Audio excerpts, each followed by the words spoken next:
Ternyata kalau kita baca hadis tentang orang paling terakhir masuk surga, kita lihat dari grammarnya, ternyata orang yang paling terakhir masuk surga itu cowok, laki-laki, bukan perempuan. Berarti perempuan duluan. Dan di belakang laki-laki ini tidak ada lagi orang yang bisa masuk surga. Berarti dia paling lama di neraka, kemudian dikeluarkan setelah dosa-dosanya sudah diazab, maka dia masuk surga. Yang tersisa di neraka berarti kekal selama-lamanya di neraka. Mungkin bisa dibilang tidak punya amal soleh apapun di dunia kecuali hanya kalimat asyhadu an la ilaha illallah wa asyhadu anna Muhammadar Rasulullah. Enggak sholat, enggak puasa, enggak haji, enggak baca Quran, enggak ngapa-ngapain. Kalau perempuan mungkin enggak berhijab, banyak berbuat dosa, mungkin berzina, mungkin minum khamar, mungkin membunuh dan seterusnya. Cuman di hatinya masih ada la ilaha illallah Muhammadar Rasulullah. Cuma itu satu-satunya kebaikan dia, yang lain enggak ada. Sehingga diazab dulu dengan hisab dari Allah. Begitu dia dikeluarkan dari api neraka, tubuhnya semuanya bekas-bekas luka, rusak, dihidupkan lagi, mati, dihidupkan lagi, terus saja kayak gitu selama mungkin ribuan tahun di neraka. Begitu dia keluar dari api neraka, kemudian dia diberikan kesempatan untuk membersihkan diri di dua telaga. Di telaga pertama dia mandi. Setelah dia mandi, tubuhnya berubah langsung. Tingginya setinggi Adam, 80 hasta. Dan ini satu hasta, kurang lebih setengah meter.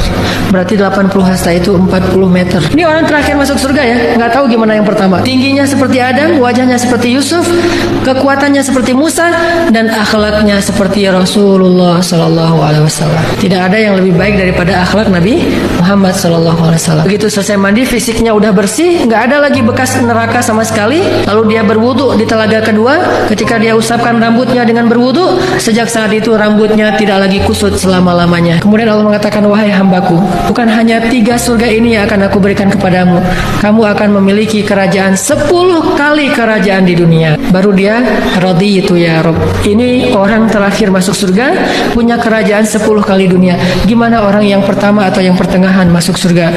Orang yang was-sabiqun as-sabiqun, orang yang di dunia berlomba-lomba dalam kebaikan, nanti di akhirat yang lebih dulu masuk surga. 70.000 orang yang masuk surga tanpa hisab, dan seterusnya.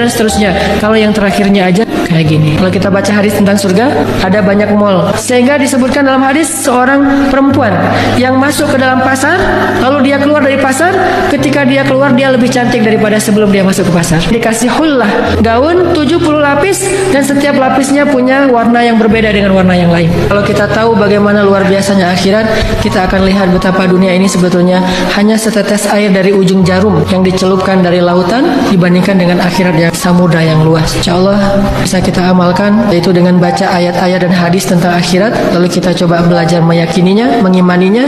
Mudah-mudahan dengan demikian kita bisa beramal, akadnya bukan hanya kuitansi dunia, tetapi juga kuitansi akhirat insyaAllah.